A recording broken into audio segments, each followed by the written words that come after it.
যাচ্ছি জান্নাতে যেতে, প্রত্যেকেই আমরা আশা করি জান্নাতে যাব, কিন্তু জান্নাতের কর্ম থেকে আমরা অনেকেই পিছিয়ে আছি।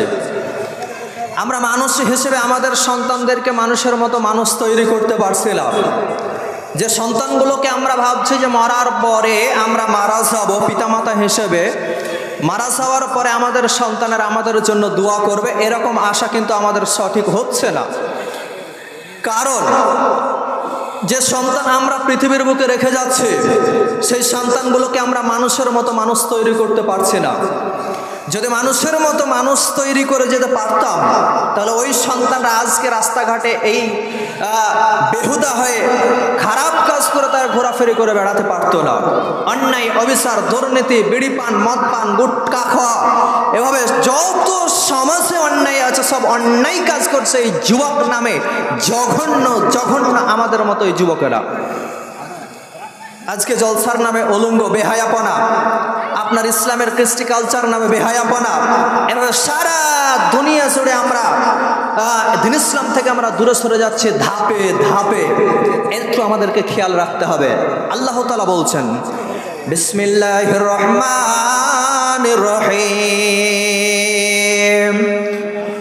ইয়া আইয়ুহাল্লাযীনা আমানু, হে ঈমানদারেরা, কো আনফুসাকুম ওয়া আহলিকুম নারা, তোমরা যারা আমার উপরে ঈমান এনেছো, হে আমার বিশ্বাসী বান্দারা, যারা তোমরা আমার উপরে ঈমান এনেছো, তোমরা কান করে শুনে নাও। হে আমার বান্দারা, হে আমার বান্দেরা, তোমরা কান করে শুনে নাও। কো আনফুসাকুম ওয়া আহলিকুম নারা, তুমি নিজে আগে জাহান্নামের আগুন থেকে বাঁচো এবং তোমার আহলিয়াত পরিবারদেরকে বাঁচাও। কোন মানুষ যদি মনে করে যে আমি দৈনন্দিন 5 ওয়াক্ত মসজিদে জামাতের সহিত নামাজ পড়ছে, তাহলে আমি জান্নাতে চলে যাব, আমার ছেলেরা, আমার মেয়েরা, আমার আত্মীয় স্বজন যারা আছে, বাড়িতে যারা আছে, তারা নামাজ না পড়লেও চলবে, এ কথা আল্লাহ বলেননি। আল্লাহ যদি বলতেন যে তুমি শুধু আগে নিজে জাহান্নাম থেকে বাঁচো, তাহলে বাঁচা যেত, বাঁচা যেত, বাঁচা যেত। কিন্তু আল্লাহ রব্বুল আলামিন ওই আয়াতের সঙ্গে আরেকটি শর্ত জুড়িয়ে দিয়েছে, বান্দারে, তুমি আগে জাহান্নামের আগুন থেকে বাঁচো এবং তারপরে তোমার আহলিয়াতদেরকে বাঁচাও। তার মানে আমি নামাজ পড়ে, আমি 5 ওয়াক্ত মসজিদে নামাজ পড়ে, ফজরে আজান হয়, থরথর থরথর করে ওঠে, অনেক কনকনে ঠান্ডা,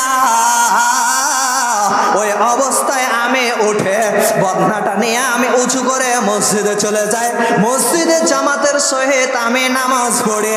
আপনার বয়স হয়ে গেছে, মসজিদে গিয়ে আপনি জামাতে নামাজ পড়েন, আর আপনি ভাবছেন আমি কামিয়াব কামিয়াব কামিয়াব কামিয়াব। না, কখনোই আপনি কামিয়াব হতে পারবেন না। সারা পৃথিবী জুড়ে যত ইবাদত আছে, সব ইবাদত যদি আপনি করেন,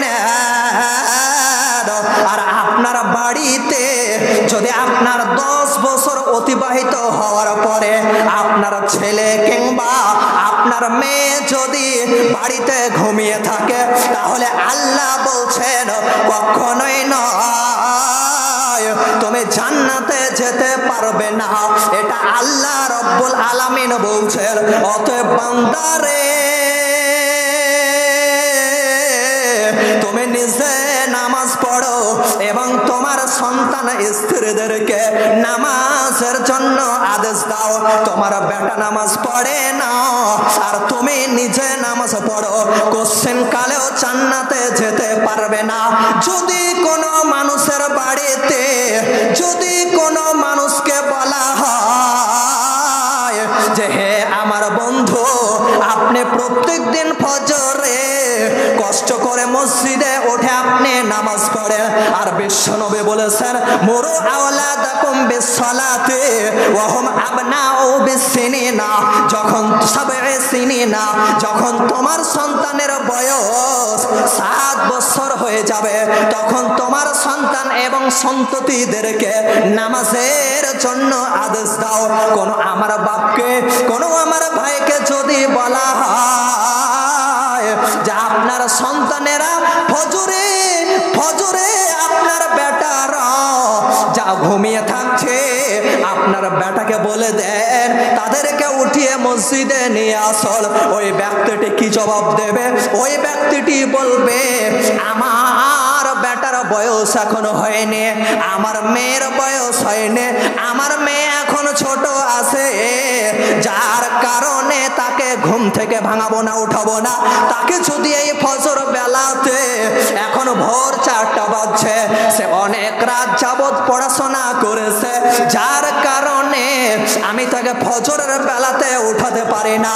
ও আমার মায়েরা, ও আমার বোনেরা, আপনাকে একটাই কথা বলতে চাই, একবার আপনি বলুন, যদি আপনারা বাড়িতে কথার কথা, যদি আপনারা বাড়িতে দাউ দাউ করে আগুন জ্বলতে থাকে, আপনারা বাড়ি পুড়ে যায়, পুরো বাড়িতে আগুন ধরে গেছে, কিছুক্ষণ পরে আপনার যে ছোট ছোট বাচ্চা মেয়ে ছেলে ঘুমিয়ে রয়েছে, যদি আপনার ছেলে মেয়েদেরকে ঘর থেকে বের করে না আনেন, তাহলে মুহূর্তের মধ্যে আপনার ছেলে মেয়েরা পুড়ে ছাই হয়ে যেতে পারে।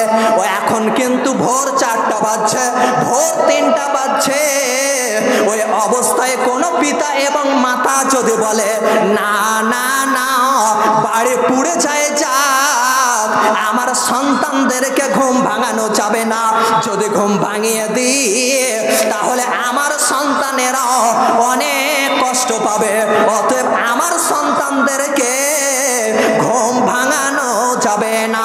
ওই অবস্থায় কোনো পিতামাতা যদি এই কথা বলে দেয়, তাহলে জানতে হবে এর চাইতে আর বড় শত্রু ওই ছেলে মেয়ের জন্য দরকার হবে না। ও আমার বাপেরা, একবার আপনি চিন্তা করে দেখুন, আজকে ভোরের বেলাতে 3টার সময়তে, 4টার সময়তে আপনার ছেলেকে, আপনার মেয়েকে ফজরের নামাজের জন্য আপনি উঠাতে পারছেন না। একবার আপনি চিন্তা করে দেখুন, ওই সন্তানকে আপনার চোখের সামনে ফেরেশতারা উল্টো মুখী করে জাহান্নামের আগুনে দাউ দাউ করে ভরবে। ও বাপের দল, ও মায়ের দল, তোমার সেদিন কিয়ামতের ময়দানে কি করে নিজের সন্তানকে জাহান্নামের আগুনে পুড়তে দেখতে পারবে? আজকে সামান্য দুনিয়ার বুকে, এই দুনিয়ার আগুনে নিজের সন্তানকে পুড়তে দেখতে পারবে না, তাহলে জাহান্নামের আগুনে কি করে সহ্য করতে পারবো? তাই আমার আল্লাহ বলছেন বিসমিল্লাহির রহমানির রহিম, ইয়া আইয়ুহাল্লাযীনা আমানু, হে আমার ঈমানদার ব্যক্তিরা, তোমরা যারা আমার উপরে ঈমান এনেছো, তুমি আগে জাহান্নাম থেকে বাঁচো। শুধু ঈমান আনলে হবে না, তোমাকে নামাজ পড়তে হবে। তুমি নিজে নামাজ পড়ো, তোমার ছেলেকে নামাজ পড়াও, তোমার মেয়েকে নামাজ পড়াও, তোমার বিবিকে নামাজ পড়াও, তোমার বাড়ির সকলকে নামাজ পড়াও,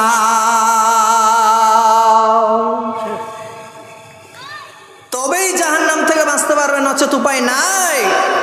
যতই তুমি ইমানদারি দেখাও, অনেক মানুষ আছে বাড়িতে তার ছেলে মেয়েরা নামাজ পড়ে না, নামাজের কোনো ঠিক নাই, সারা রাত মোবাইল ঘেটে ঘুমিয়েছে, সিনেমা দেখে, টিভি সিরিয়াল দেখে ঘুমিয়েছে, আর মসজিদে এসে ইমাম সাহেবের পিছনে লেগেছে। কি ব্যাপার, এখনো আজান হয়নি কেন? এখনো কেন আজান হয়নি? অনেক মানুষ আছে মসজিদে গিয়ে, এই তোর ছেলে দেখলাম খারাপ হয়ে বেড়াচ্ছে, অন্যায় করে বেড়াচ্ছে, অথচ নিজের পরিবারের ঠিক নাই। এখানে আল্লাহ বলছেন আগে নিজে ঠিক হও এবং তোমার পরিবারকে ঠিক করো, তারপরে তুমি পাড়া প্রতিবেশী দেখবে, তারপরে তুমি গ্রাম দেখবে। আমাদের মাথার চুল থেকে নিয়ে পায়ের নখ পর্যন্ত আমাদের দেহরই ঠিক নেই, বডিরই ঠিক নেই, আর আমরা চাচ্ছি যে পুরো দেশকে আমরা পরিবর্তন করব। কখনোই নয়, কোশ্চিন কালেও নয়। আল্লাহকে আমরা প্রত্যেক দিন বলছি ইয়াকা না'বুদু ওয়া ইয়াকা নাস্তাঈন। প্রতিদিন নামাজে প্রতি রাকাতে আমরা আল্লাহকে বলছি, অথচ আল্লাহর সাহায্য নেমে আসছে না। সারা বিশ্ব জুড়ে মুসলমানরা এখন নির্যাতিত, নিষ্পেষিত, নিপীড়িত, লাঞ্ছিত, ঘৃণিত, অপমানিত, কচু কাটা করা হচ্ছে মুসলমানদেরকে। কেন? কোন কারণে? আমরা আল্লাহ থেকে দূরে সরে আছি, নামাজ থেকে দূরে সরে আছি। যখনই নামাজ থেকে দূরে সরে থাকবেন, যখনই আল্লাহ থেকে দূরে সরে থাকবেন, তখন আল্লাহ আপনার দিকে তাকিয়ে দেখবে না। মাইকে বক্তব্য দিচ্ছি, আওয়াজ পৌঁছাচ্ছে না কেন? পুরো গ্রামের লোক আওয়াজ শুনতে পাচ্ছে না কেন? মাইকের তার কাটা, যে শুনতে পাবে কি করে? তো আমি ইবাদত করেই যাচ্ছি, কিন্তু আল্লাহর সাহায্য আসছে না। আমার আল্লাহর সঙ্গে সম্পর্ক নাই, নামাজের মতো পৌঁছাচ্ছে না আল্লাহর নিকটে।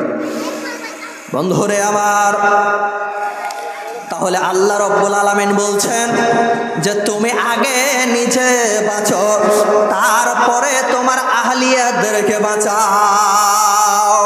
যদি আমি নিজে ভালো কাজ করে আর আমার পরিবারে যদি ভালো কাজ না করে, তাহলে কোশ্চিন কালেও আমি ভালো হতে পারবো না, আমি জান্নাতে যেতে পারবো না। কিয়ামতের ময়দানে আমি আল্লাহর কাছে ধরা খেয়ে যাব।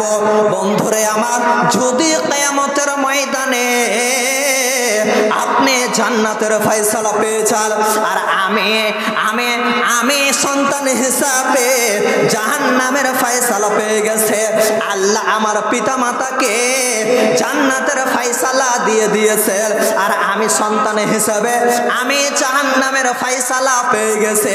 জাহান্নামের ফেরেশতারা আমার হাত ধরে টানতে টানতে আমাকে জাহান্নামে নিয়ে যাচ্ছে। আমি ফেরেশতাদেরকে বলবো, দাঁড়াও, আজ কিয়ামতের ময়দানে কেন আমি জাহান্নামে যাব? তখন ফেরেশতারা বলবে, রব্বুল আলামিন তোমার অমুক বান্দা জাহান্নামে যেতে চাই না। তখন আমি আল্লাহকে বলবো, রব্বুল আলামিন আজকে আমার সামনে আমার পিতামাতা তারা জান্নাতের ফয়সালা পেয়ে গেছে, আর আমি তার সন্তান হিসাবে আমি কেন জাহান্নামে যাব? অথচ আমি হচ্ছি তার সন্তান।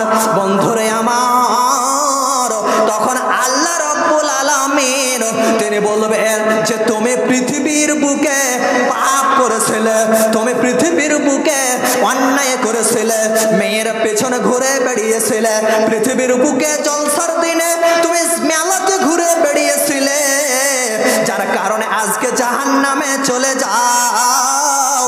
তুমি পৃথিবীর বুকে নামাজ পড়োনি, আমাকে স্মরণে রাখোনি, রোজা রাখোনি, দিনের বেলাতে খেয়েছিলে, রমজান মাসে তুমি দিনের বেলাতে খাবার গ্রহণ করেছিলে। এক কথায় আমার যত বিধান ছিল, আমার বিধানকে থুড়ি মেরে উড়িয়ে দিয়েছিলে, যার কারণে তুমি আজকে জাহান্নামে প্রবেশ করো। তখন ওই সন্তান বলে বসবে, রব্বুল আলামিন আমি মায়ের পেট থেকে পৃথিবীতে এসেছিলাম, আমি তো একজন প্রকৃত জ্ঞানী রূপে পৃথিবীর বুকে ভূমিষ্ঠ হয়নি, মায়ের পেট থেকে এসেছিলাম। ছোট থেকে আমাকে মা এবং বাপ তারা হাতে গড়ে মানুষ তৈরি করেছিল, আমাকে বড় করেছিল। আমি হুট করে মুরগির মতো, ছাগলের মতো আমি জন্ম নেওয়ার পরে হাঁটতে পারিনি।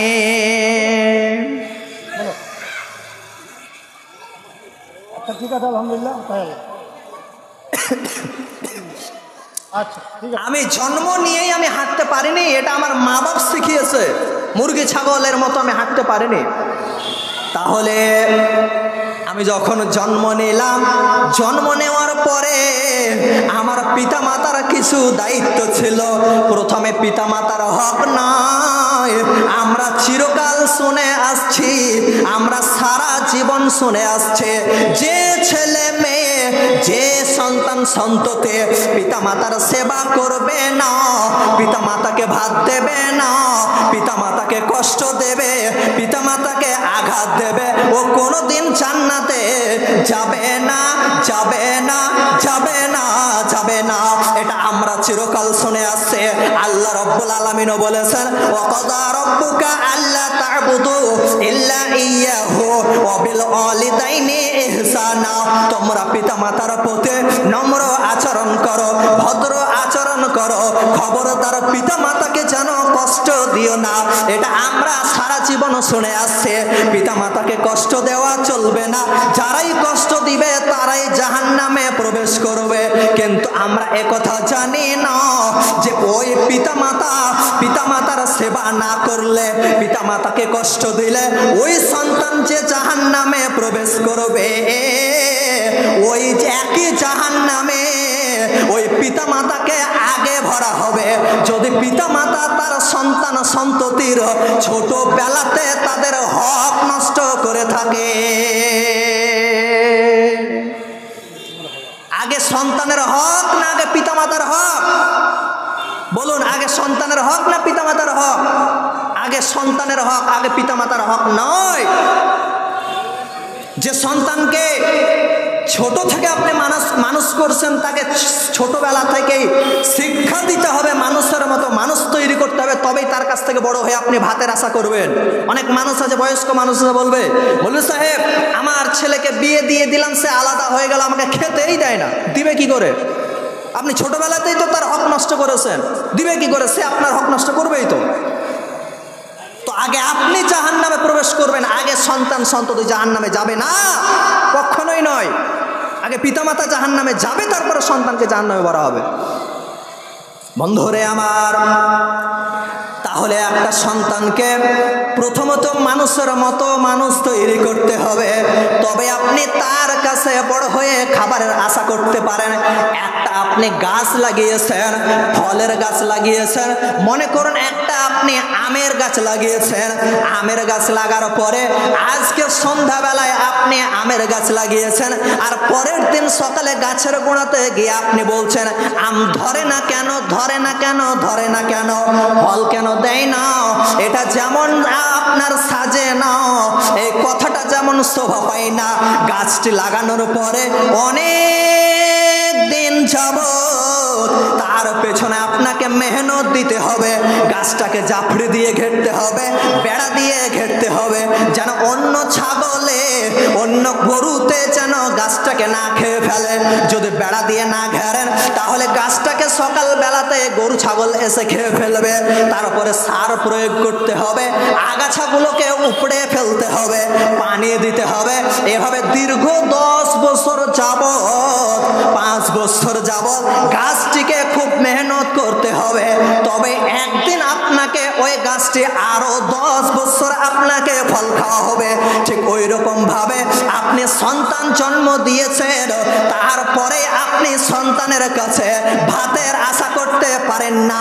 বেটাকে জন্ম দিলাম, বেটা আমার খেতে দেয় না কেন, বেটা আমার চাকরির পয়সা দেয় না কেন, এটা কখনোই শোভা পায় না। বেটাকে আপনি দিনের পর দিন মানুষের মতো করে মানুষ তৈরি করবেন। সে একদিন শিক্ষা অর্জন করবে, সঠিক শিক্ষা অর্জন করবে, বড় হয়েছে পিতাকে পিতার সম্মান দেবে, মাতাকে মাতার সম্মান দেবে, তারপরে আত্মীয় স্বজনকে সম্মান দেবে, বড়দেরকে সম্মান করবে, ছোটদেরকে স্নেহ করবে, নামাজ পড়বে, রোজা রাখবে। এক কথায় দিন ইসলামের যত বিধান আছে সে মাথা নিচু করে মেনে নেবে। আর যদি আপনি তাকে শিক্ষা না দেন তাহলে সে মানুষের পরিবর্তে সে বোতল নিয়ে ঘুরে বেড়াবে,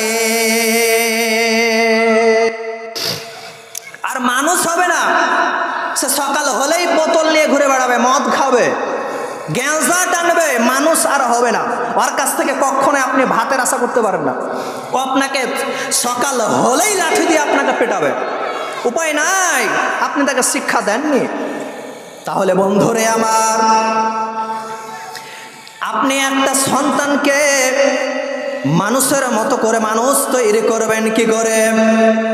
নিজে তো জাহান্নাম থেকে বেঁচে যাবেন, নিজে নামাজ পড়ছেন, সকল ভালো কাজ করছেন, কিন্তু আপনার সন্তানকেও জাহান্নামের আগুন থেকে বাঁচাতে হবে। বাঁচাবেন কি করে? আপনি বাঁচাবেন কি করে? প্রথমত এর অনেক পয়েন্ট আছে, লম্বা আলোচনা আছে, আমি অত বড় সময় নাই। 1 নম্বর আপনাকে পয়েন্ট দিচ্ছি, আপনার সন্তানকে মানুষের মতো মানুষ তৈরি করবেন কিভাবে। 1 নম্বর আপনাকে সুন্দর মা নির্বাচন করতে হবে। তো বক্তা এসে গেছেন, আমার সময় শেষ। তো আমাদেরকে নিজে জাহান্নাম থেকে বাঁচতে হবে। নিজে আমরা নামাজ পড়ছি, ভালো কাজ করছি, ভালো কাজ করলে চলবে না, আমাদের পরিবারকে ঠিক করতে হবে। তাই আমরা সকলেই চেষ্টা করব নিজে নামাজ পড়ার, নিজে ভালো কাজ করার সাথে সাথে আমাদের স্ত্রী, সন্তান, পরিবার, আত্মীয় স্বজন যারা আছে সকলকেই আমরা ভালো কাজ করার আদেশ করব ইনশাআল্লাহুল আজিজ। এবং সকলকে একসঙ্গে নিয়ে আমরা জান্নাতে যাওয়ার চেষ্টা করব। পরিশেষে আল্লাহ তাআলার কাছে দোয়া করে আমরা যেন এই সমস্ত ভালো কাজগুলো করতে পারি, সেরকম তৌফিক দান করে। আমিন। আসসালামু